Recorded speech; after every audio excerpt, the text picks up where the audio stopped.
Hello, friends and family. Thank you for joining us today to celebrate a wonderful life. I'm Janet Hawk Brandau, Tom's wife. Thomas Stewart Brandau called it a wrap on March 3rd, 2021, after a 6+ year valiant battle with incurable cancer. Today, we will hear from many people whose lives Tom touched. Here's the story of a storyteller. The first people we'll hear from are Towson friends from back in Baltimore, Wayne Hipley and Terry Kofiel. Greetings and welcome to the celebration of the life of Tom Brandau. Tom touched the lives of many of us as an instructor, a mentor, colleague, collaborator, a dear friend, loving husband and father. Tom teaching. He loved sharing his passion for film with others. He reveled in the successes of his students. When he would come to Baltimore, he'd bring copies of their projects, and we'd watch them and critique them. But he was very much like the proud papa, showing photographs of his beloved children. The outpouring of sadness and loss that we've seen the last few weeks on social media, the tributes to Tom's influence and mentorship, have been absolutely extraordinary. Tom's films reflected a deep desire to present viewers with a different perspective of the world, to create, to form new kinds of relationships, to make us think, and draw us into a spirit of empathy, and occasionally a way for him to work through some of the demons that haunted him. Tom didn't characterize himself as a person of faith. He said to me on more than one occasion, "God stays out of my way, I stay out of his." But in recent years, Tom had raised questions about what comes next. And he expressed a desire to make connections with those he had loved and lost. I'm sure his mother and his brother Charlie are at the top of that list.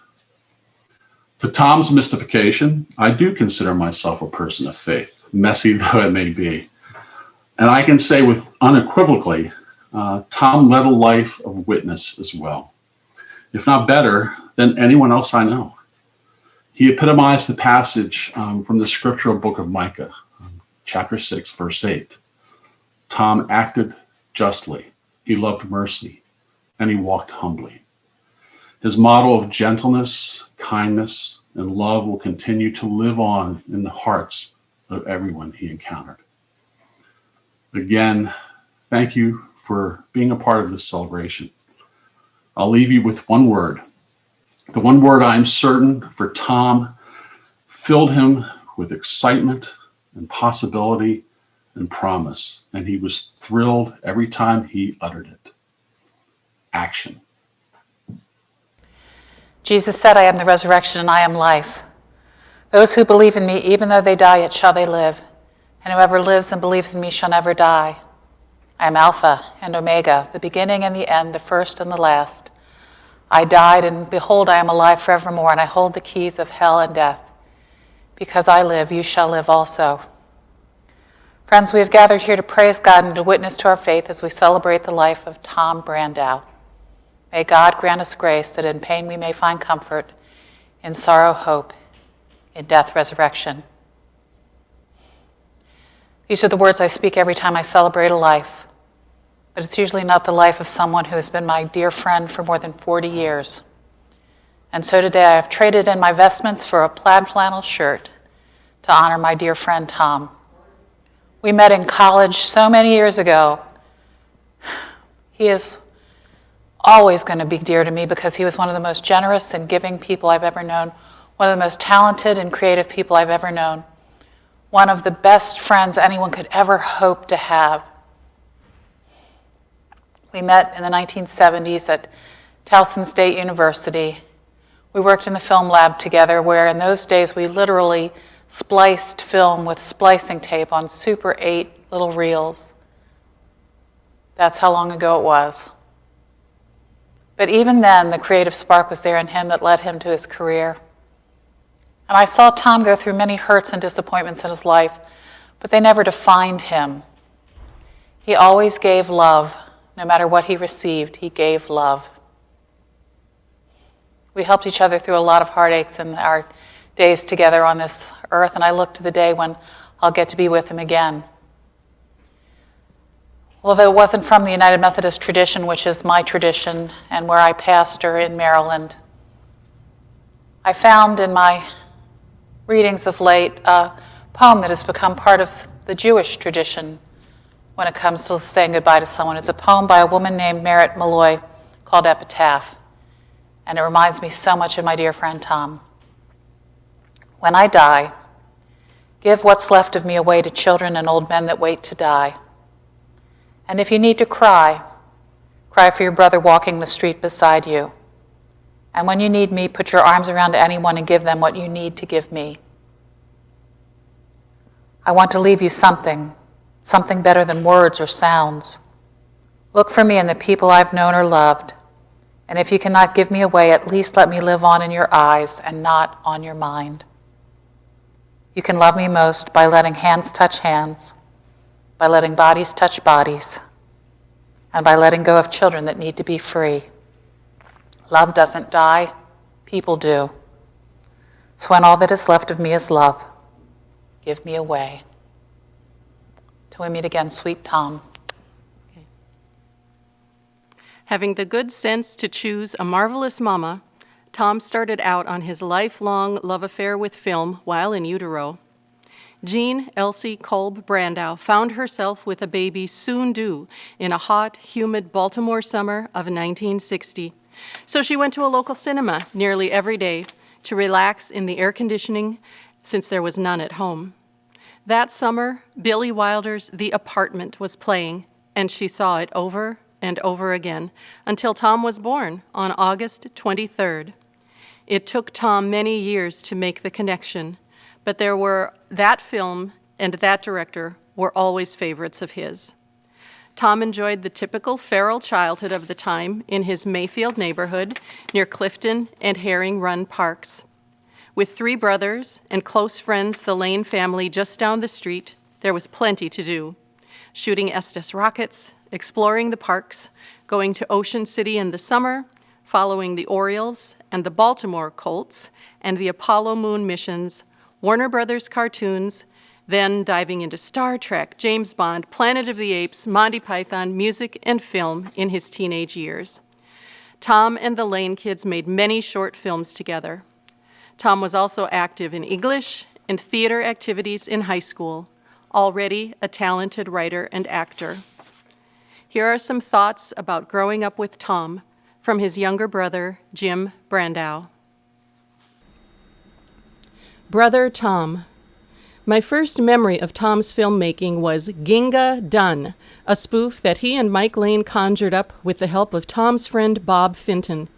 This was just one of Tom's projects that would introduce me to comedy and satire, essentials if you're going to keep a rational head. That was the show. He just needed the actors, the location, and the gas to get there. The script would come from the experience. Props would fall into place once they got filming. I was immediately one of the crew and actors, of course. My brother was the director and co-producer. I could see that you never worked in this town again, or at least in Mayfield. I took to the attention and action as if I was starving, one of the happier parts of my past. We used Herring Run Park for the battle scenes, and the props were scavenged from collections of old Army crap from the attic or sunny surplus. There were times when Tom would borrow certain things that were needed for a day's shoot, like my new pair of heavy boots. I woke up one morning with a whole day for travel or goofing off and couldn't find my boots, so I drove out to the location for the day and sternly asked for them. Tom smiled, thanked me for the loan, and allowed me to leave, wearing my boots. Tom had an old English helmet that we had lying around the house, and different field jackets, and I think Bob Finton had his Eisenhower jacket, so nothing matched. In one battle scene, we were engaged in hand-to-hand combat, but I was wearing a pilot's helmet. In the scene, I'm supposed to be shooting over a berm at the enemy, and the whole shot is only to follow my pulling of the trigger. The scene that was captured was of me taking my shot and then turning, looking into the camera, very pleased with myself. I was also caught on camera attempting to scratch my helmeted head as if the helmet weren't there. Other than this brief remembrance, I'm ashamed to say that a good bit of the movie is lost to me due to time and forgetfulness. Over the years, Tom had transferred and shared much of his work. I have most, but I'm afraid I don't have a copy of Ginga done. So, from a small camera that showed some form of entertainment and an imagination that was never idle, came Tom, filmmaker, brother, artist. We were lucky to have him. A simple fascination with a silent camera led a storyteller to use that camera to paint for us what was on his mind. But I don't love him for that. I love him for being Tom, and that's all I really wanted to say. Jim. Next, Mike Lane will reflect on Tom as a lifelong friend. Where to begin? Near the beginning. Tom's family and my family moved into the same street in a little Shangri-La neighborhood in northeast Baltimore called Mayfield in 1964. I was 3, he was 4.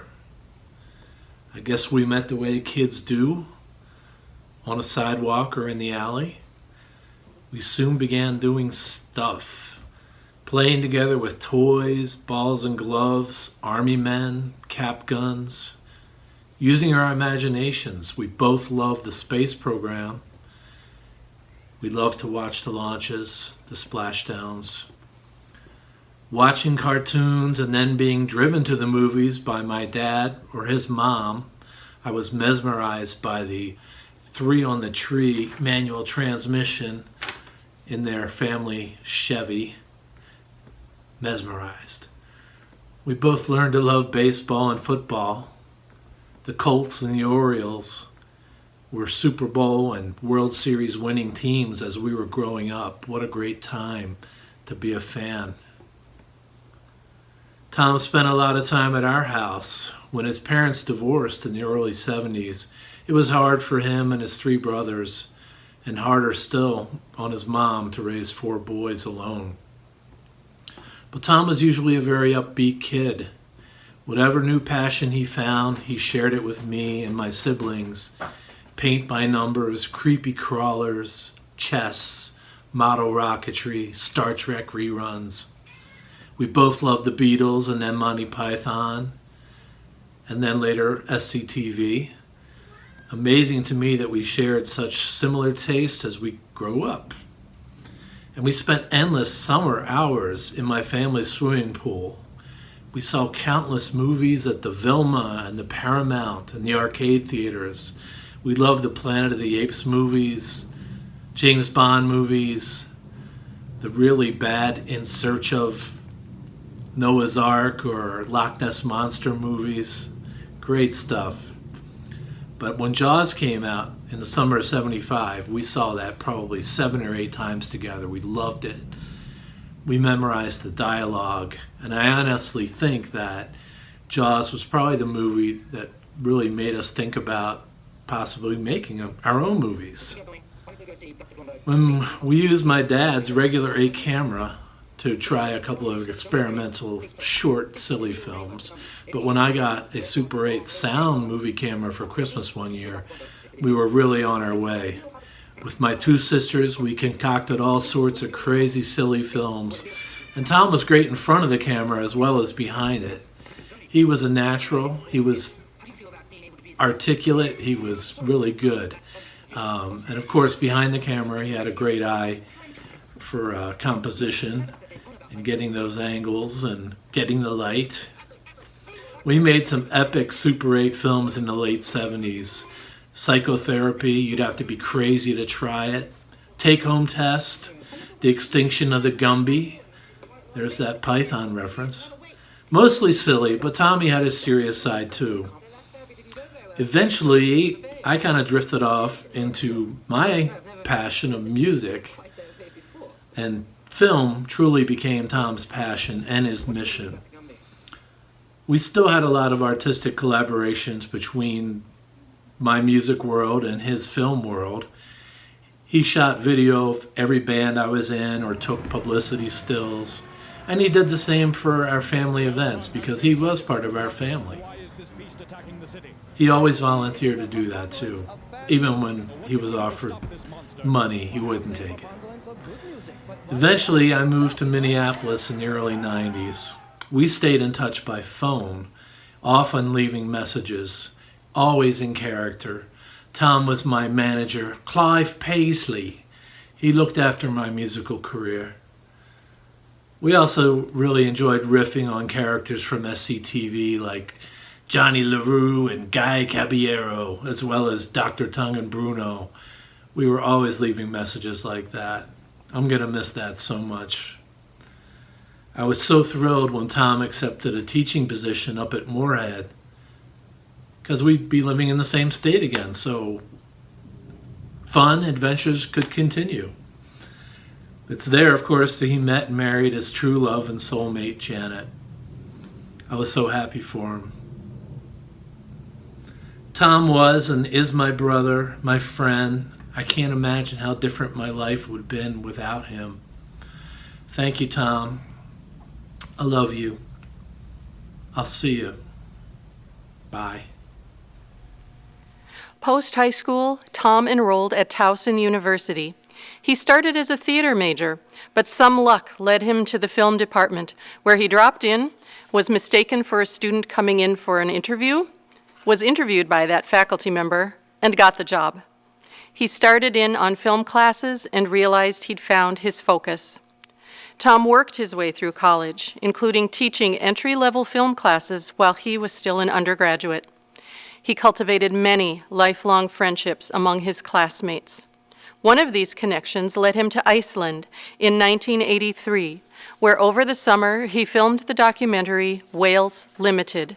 This documentary won a Regional Student Academy Award, was a national finalist, and aired on the Discovery Channel. Tom graduated from Towson in 1987 with a Bachelor of Science in English and a minor in Film Studies. Tom was later accepted as a directing fellow at the American Film Institute in Los Angeles. The year he spent there, 1987 to 88, was challenging and worthwhile. After LA, Tom returned to Baltimore and became a busy director, producer, and writer for regional television and film projects, while also writing and directing his own short films.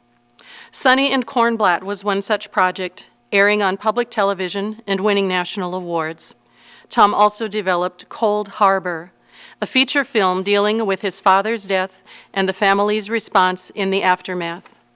During this time, his commercial portfolio included such clients as Coca-Cola, Procter & Gamble, the Arthritis Foundation, Easter Seals, and Baltimore Orioles baseball. Tom also taught film courses at Towson and other local colleges and universities. A former Towson student and graduate will share memories of his time with Tom in Baltimore. Here's Mike Flanagan. I met Tom in 1996 when I started as an undergraduate at Towson University. And in the years that followed, I got to know Tom as a teacher, a mentor, a friend, and a filmmaker. And for many of us in that department, he would launch us into the industry, into careers, into the world. And as I've talked in the past week to friends who were there, reminiscing about Tom and sharing stories, I found out that I wasn't done learning from him, even now. Even this week, Tom had one more lesson to teach me about what it means to be a filmmaker. But back in 1996, I was just meeting Tom, the teacher. Tom was completely at home in a classroom. He had a sharp wit and a contagious laugh, and more than anything else you could tell, he loved movies, and he loved his students. Tom would talk all the time about what it means to really be a filmmaker, the theory of it, the practice of it, the technical mastery, the practical reality, the art of it, all of it. But it was outside the classroom that you'd meet Tom, the mentor. Because when Tom wasn't in class, Tom was on set. He was visiting his students. He was watching them work, offering advice, guiding them, even acting in their films on occasion. Again and again in the testimonials that have been posted on Facebook, you're going to see the stories of Tom pulling people aside, saying the perfect thing, the thing they didn't know they needed to hear, a sentence of encouragement. You should consider producing. I love the way you managed that. You should consider editing. You should write. And again, they took his advice, and lives changed. This was above and beyond. That's how Tom approached education. It wasn't about the classroom or the tests or the grades. It wasn't about preparing his students to pass an exam. It was about preparing his students to work in the business.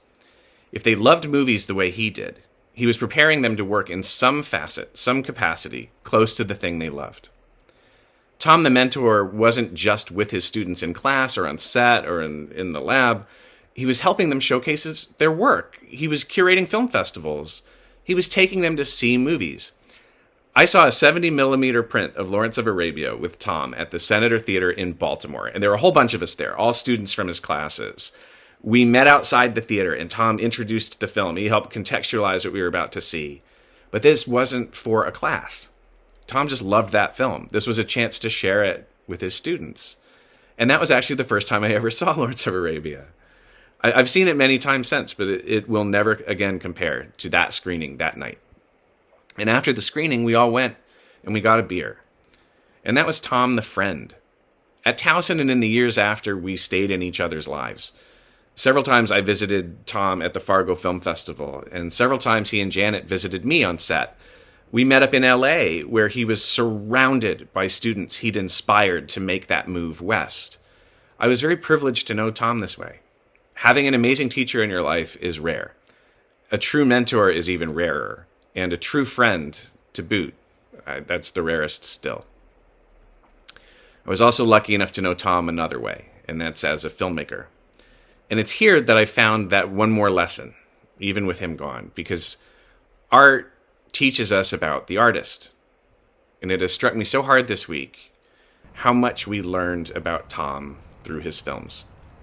Because even if we'd never known him as a teacher, a mentor, or a friend, we wouldn't have to look further than his work to know that Tom was gentle, empathetic to a fault, humanistic, that he loved history and kindness. Thank you. Tom's gentle generosity is perfectly captured in his work. And that's the lesson that occurred to me, the most recent lesson I've learned from Tom about cinema. A lesson that has come roaring up at me as I look back at his impact. That cinema, true cinema, works both ways. It captures what's in front of a camera and what's behind the camera. In the hands of a filmmaker, a camera captures part of them too, and it sends it out. In the hands of a filmmaker, a camera is also a projector. I think that's what it means to be a real filmmaker, like Tom. And I learned that from Tom Brandau. Tom, who was a true filmmaker, a true mentor, a true teacher, a true friend, and so much more, a husband, a father, and one of the best damn human beings I ever met. I love you, Tom. I miss you so much. And I just hate that you're not here. Even while enjoying professional success, Tom wanted to step away and clarify his focus once again. He embarked on an epic cross-country road journey that took him to the Southwest U.S. to see such film-related sites as Monument Valley and Roswell, then up to Minneapolis, and over to Vancouver and north to Alaska, sleeping in the back of his pickup truck to conserve funds. Tom's sharp eye did a great job of documenting the journey with photographs. He made it all the way to the Arctic Circle when the season started to close in, and the locals told him to turn around or plan to stay for the winter. When he returned to Baltimore, Tom continued pre-production on his feature film and earned his Master of Fine Arts in Theater at Towson University. The MFA was granted in 2001. Cold Harbor premiered in 2003. In 2004, Tom started his full-time teaching career at MSU Moorhead, Minnesota. The position was created to help found the film production major. MSUM had long had film studies, with Rusty Castleton engaging students with his encyclopedic knowledge and love of film history. He and Tom found kindred spirits in each other and evolved the program, enabling constant growth in student numbers, allowing them to hire a third colleague, Kaya Christensen Nelson. The three of them created a busy, involved hive of activity, and Tom seldom spent a weekend at home, preferring to visit students on their shoots, taking them to film festivals, and working on his own creative projects. He constantly sought to find ways to engage students beyond the classroom with varied projects such as filming the Moorhead Public Access TV show Underexposures, which featured student productions, hosting alumni summits, encouraging study abroad to the Lincoln University School of Media in England, and the Eurospring program, which he led once, creating service learning coursework, advising the Synenthusiast student organization, and hiring students and alums as crew and cast members on his independent productions. The department continued to grow over the 15 years that Tom was there, adding faculty and more majors to become the School of Media Arts and Design.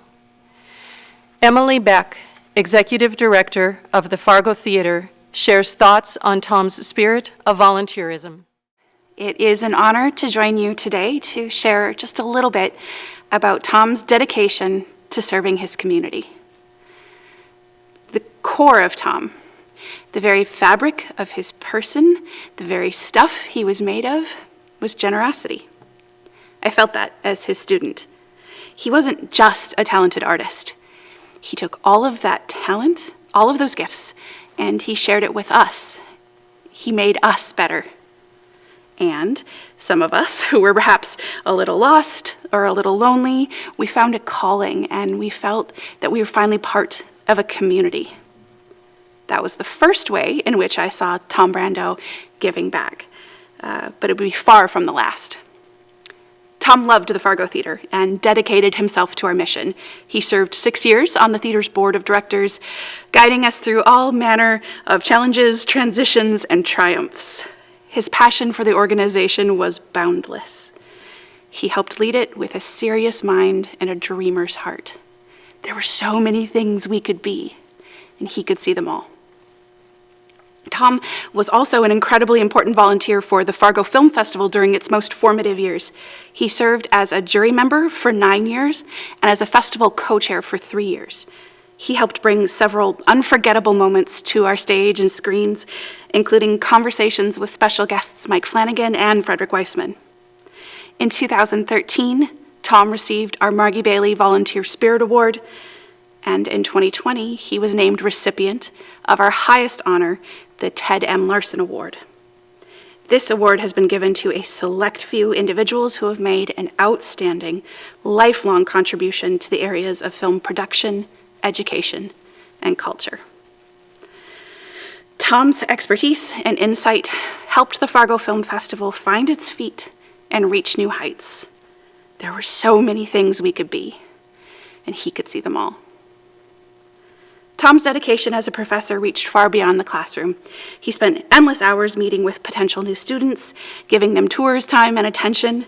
He was a scholarship donor, advised the Synenthusiast Club, and supported the Eurospring Study Abroad program. Because of these things and more, Tom received an Excellence in Service to the Community Award from MSUM.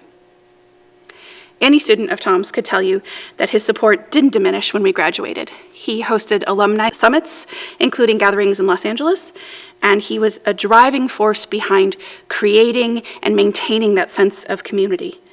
He would always promote and celebrate our accomplishments. Tom's efforts were the reason that Amber Johnson and I went on to receive MSUM's Outstanding Young Alumni Awards. I remember standing on the stage that night, and I was so proud because I knew I had made him proud. There were so many things I could be, and he could see them all. Throughout the many years since my graduation, Tom and I formed a friendship that lived alongside our teacher-student relationship. He became one of the most important people in my life. I think many of his former students could say the same. We talk about our life, our careers, our projects, and he would always encourage me to take that next big step towards something worthwhile. He was so happy when I found a loving partner, and I was thrilled when he married Janet. A brilliant, resilient, kind, talented, fiercely loyal, and impossibly strong woman. She was his partner in all respects. Tom wanted for nothing in Janet's care. She gave him everything. She was his everything. So if you cared for Tom as I did, please find a moment not only to extend condolences, but to thank Janet and Daniel and Kate for giving Tom the family he deserved and for loving him so completely. Tom Brandau was a rare sort of human. Giving back to the community was just a fundamental part of his nature. Not only could he see potential in people and things all around him, but he gave of himself to help bring those possibilities to life. So I had a thought. If today or tomorrow or 20 years from now you're missing Tom Brandau, do something kind for someone. Help make your community a better place to live. Give a little bit of yourself, and a little bit of Tom will be there with you. Professor Kaya Christensen Nelson is here to share reflections on Tom as a colleague and an artist. 16 years ago, I flew here to interview for a teaching position at Minnesota State University, Moorhead. I was sitting in the office of Rusty Castleton, eyeing his Mickey Mouse watch, as he went over the schedule of interviews, when a peculiar fellow, dressed in a plaid shirt, leaned into the doorway, propped his elbow up on the doorframe, and introduced himself. This was Tom Brandau. He immediately began telling me that he too had been to Iceland, and that, like me, he too had shot a film there, and that, like me, he too had won a regional Student Academy Award and was a national finalist. And in reference to something on my CV, he noted that he too also loved space, astronomy, and all things space travel.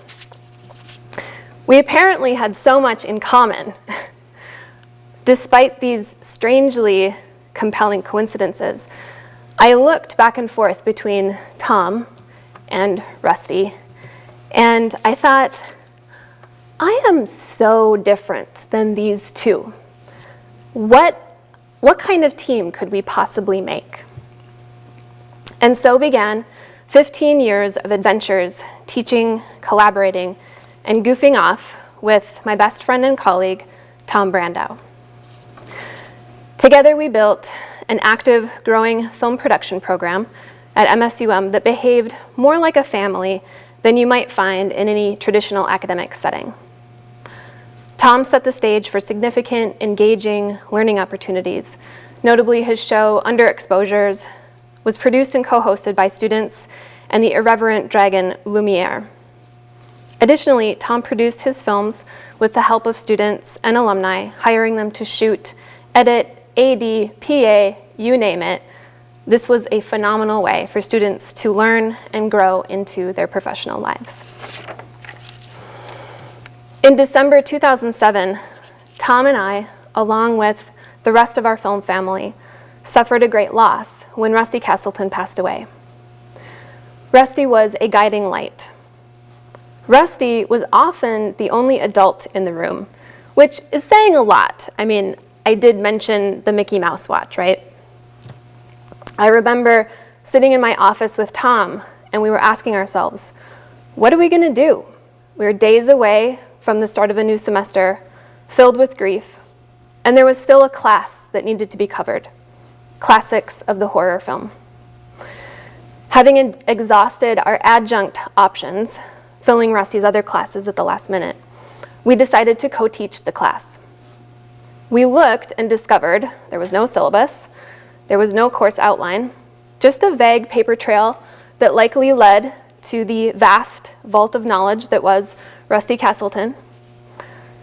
So naturally, we did what any responsible professional adult would do. We dressed up in costumes because the aesthetics of the course packet was naturally the key to our students' success. Ricky Greenwell crafted us into Wolfman and Dracula, which passed well enough that some students didn't realize it was us pictured on the course packet cover until well into the semester. We would stop at nothing to put smiles on our students' faces and have, as we kept saying that semester, the best year ever. The following year, our film family grew again, and while I can't be sure, I'm quite certain that when Dr. Anthony Ada and Raymond Rea arrived, they likely looked back and forth between Tom and me and thought to themselves, I am nothing like these two. What kind of team will we make? And once again, our adventures teaching, collaborating, and goofing off continued with our friend and colleague, Tom Brandau. And the department continued to evolve over time.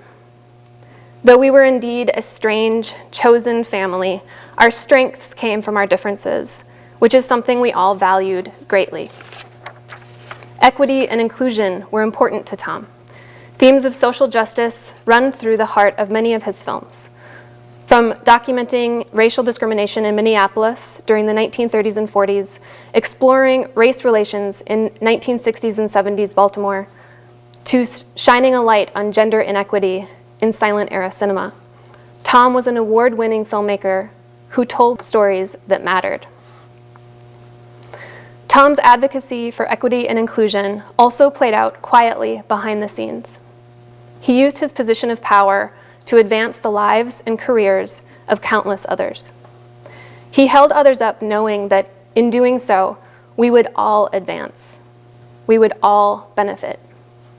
His generosity and heart knew no bounds. But alas, one woman did capture his generous heart. In 2014, at a small, intimate ceremony, Tom and Janet were married in my backyard.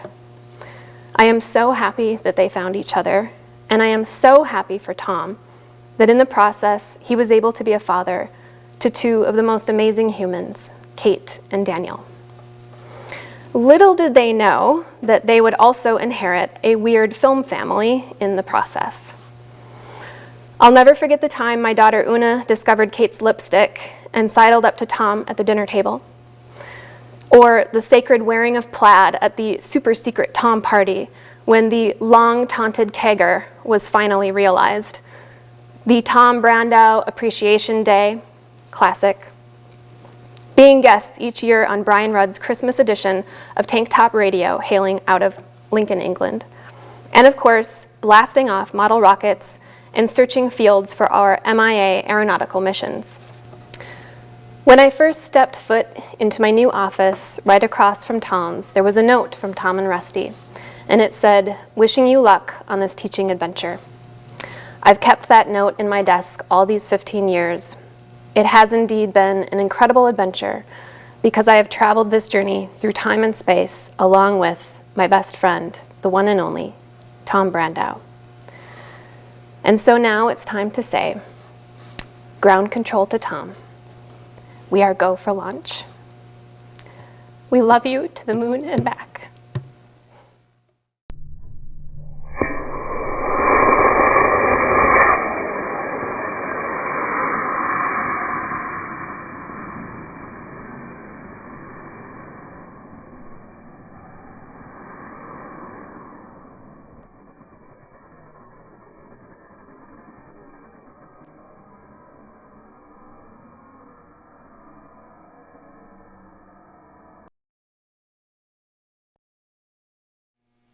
MSUM graduate Amber Johnson worked on Tom's projects as both a student and as an alum, and got to spend a lot of time with him on set over the years.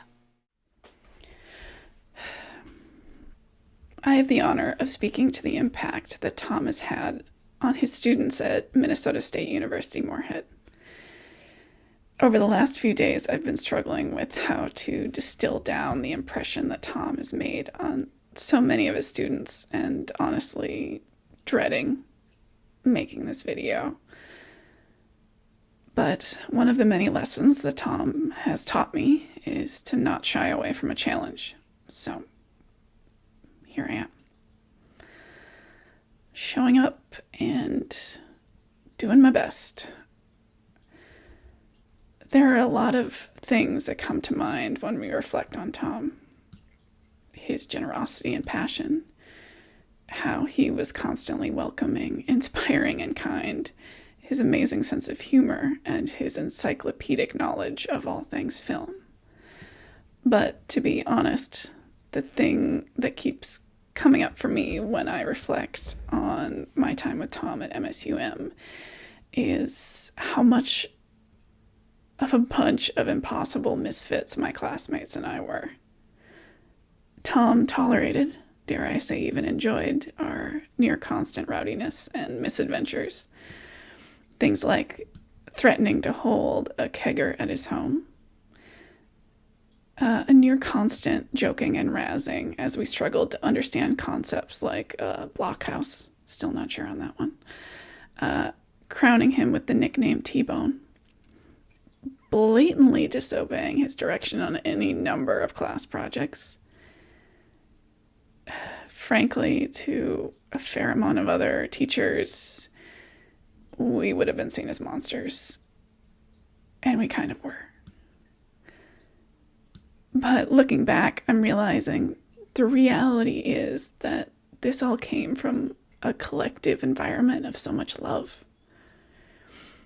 College is a weird time. It's a time where you get a chance to start figuring out who you are outside of your family and your home, and to start stitching together the adult you want to be. And Tom knew that.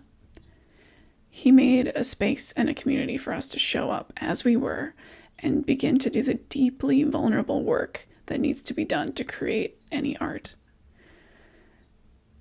We could be the messy, silly, confused kids that we were as we explored how to project new realities onto the screen.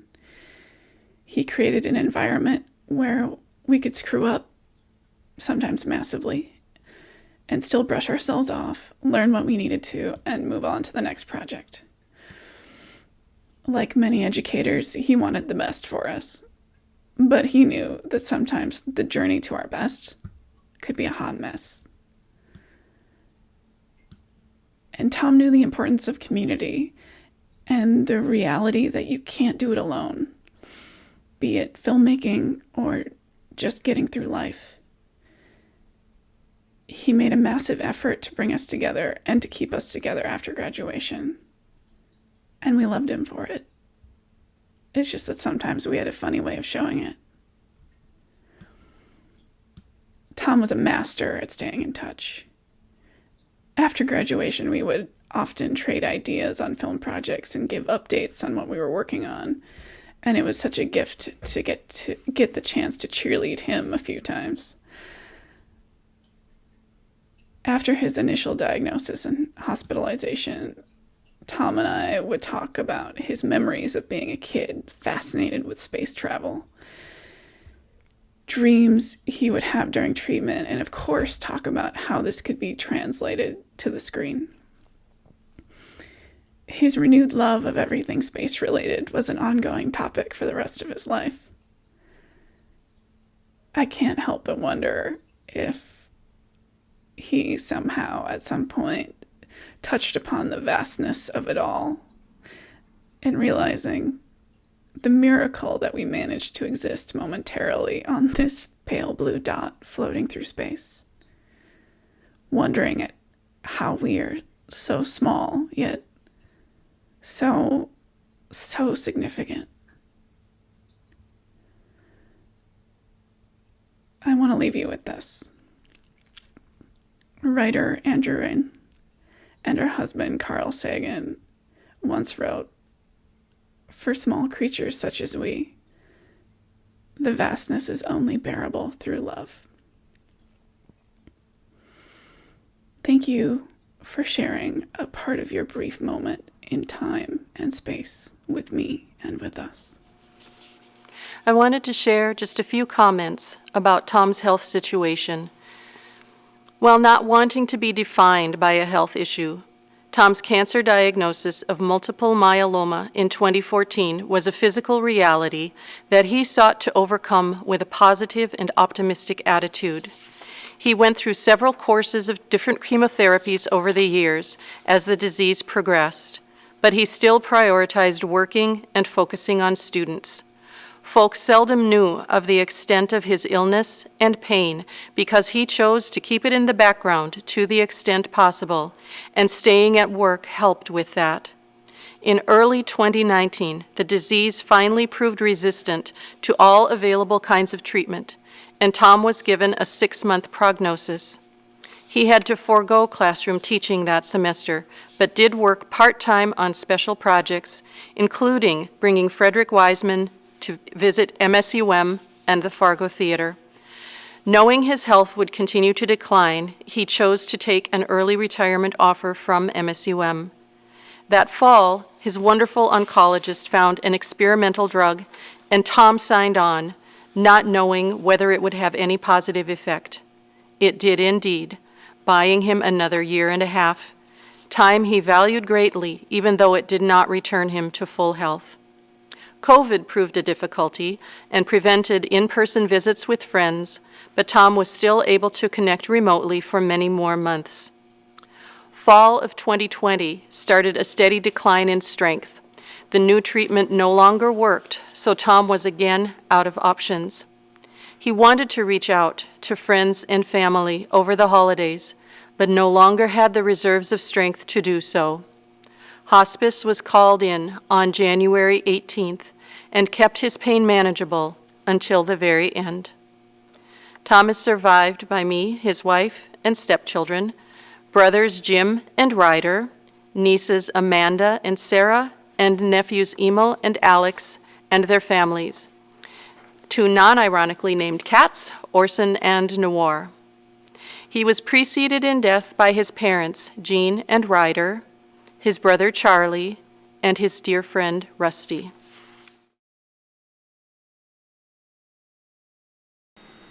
As we finish our celebration of Tom's life today, I want to give us some sending thoughts.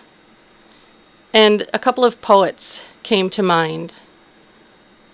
The first, Mary Oliver, in a longer poem called Sometimes. One small stanza is called Instructions for Living a Life. Pay attention. Be astonished. Tell about it. One Christmas a couple of years ago, Santa Claus printed that little poem off and left them in our family's Christmas stockings. They're really gutsy words, and Tom certainly lived by them. Another poet with words that might be of some comfort today, Khalil Gibran, from The Prophet. The first is just one line, again that pertains so strongly to Tom. Work is love made visible. And we have many visible gifts from Tom relating to that. And finally, also from The Prophet, words on friendship. Your friend is your needs answered. When you part from your friend, you grieve not, for that which you love most in him may be clearer in his absence, as the mountain to the climber is clearer from the plain. And let there be no purpose in friendship, save deepening of the spirit. Tom left so many legacies behind: his creative work, his academic, professional, and volunteer contributions, but most importantly, his personal presence and relationships. Tom was so good at making friends, at engaging with students, at being an ambassador for the art and craft of film, at supporting his program. He met his soulmate, that's me, lucky me, in Moorhead, and we married in 2014, gaining 2 stepchildren, Kate and Daniel, in the process. His soul had a deep, soft spot for members of the animal kingdom. He dearly loved his mom. Really, she was a friend to him as well, and his brothers.